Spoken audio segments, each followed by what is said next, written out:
Something I think that's interesting to think about, at least I think it is this concept of the subconscious mind or the unconscious mind, this distinction between the two.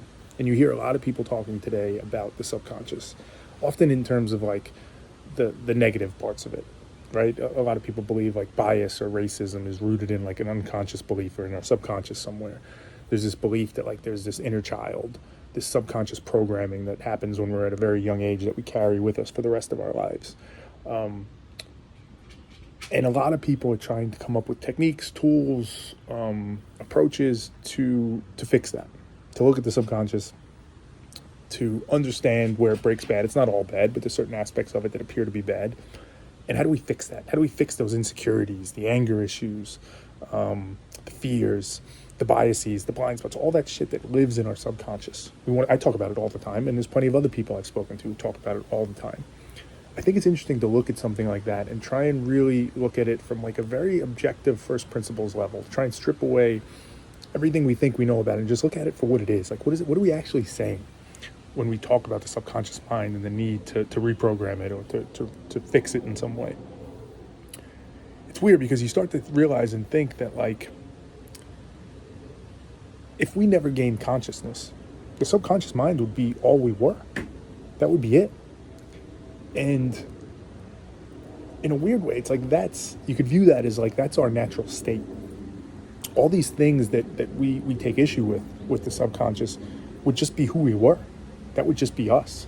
There wouldn't be any ability to consciously look at it, be aware of it, evaluate it, assess it, and think about if I want to change that or fix that.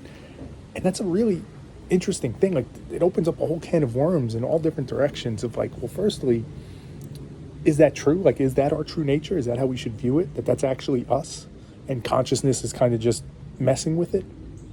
If that is the case, what gives us the confidence to think that we can effectively do that? That we have the ability, just because we have consciousness and we're aware of subconscious aspects of who we are, that doesn't mean we have an ability to fix it. Doesn't mean we have the ability to determine how best to fix it, right? Because what we're starting to do now is like, all right, we're looking at who we are, subconscious, and we're choosing. Like, oh, that part's good. That part can stay. Leave that. But that part's bad. Take that part out. Fix that part. How are we making those determinations?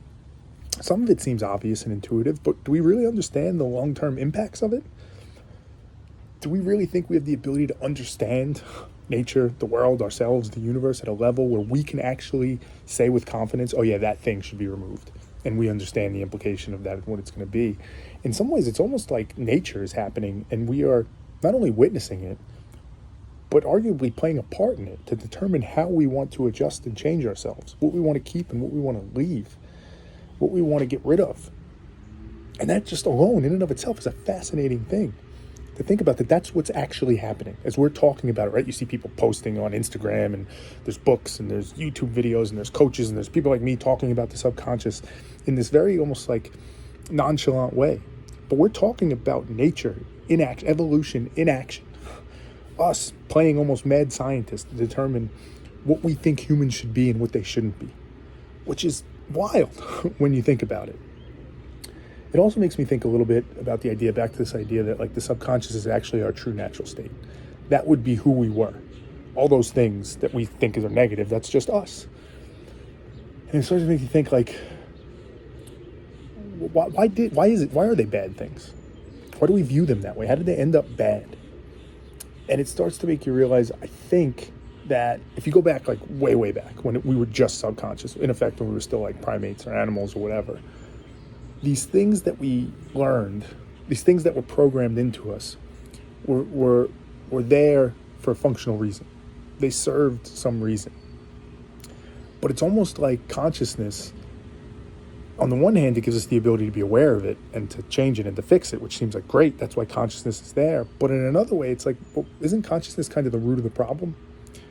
Because if we just acted like, my dog who's sitting here sleeping next to me, or when we were primates or cavemen or whatever, there wasn't the ability to kind of bastardize these things that existed in our subconscious. It was only once we became conscious that we took aspects of our programming and went negative with them, right? This idea of trying to survive.